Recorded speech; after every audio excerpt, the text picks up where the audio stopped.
একটুখানি জায়গা দেয় হরে কৃষ্ণ একটুখানি জায়গা দেন না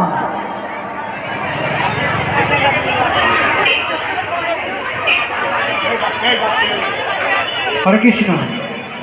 সবাই একটু একটু পিছিয়ে দাঁড়ান হালকা করে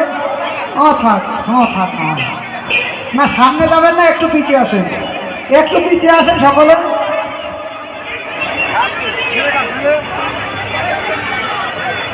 হরে কৃষ্ণ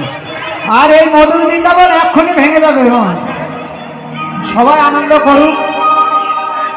আনন্দ করুন কিন্তু সবাই যার সেই জায়গা নিয়ে আনন্দ করুন আরতি করে হে নর হরি কপুর তাম্বুল হাতে ধরে আরতি করে নর হরি কপুর তাম্বুল হাতে ধরে আরতি করে নর হরি কপুর তাম্বুল হাতে ধরে আরতি করে নর হরি কপুর তাম্বুল হাতে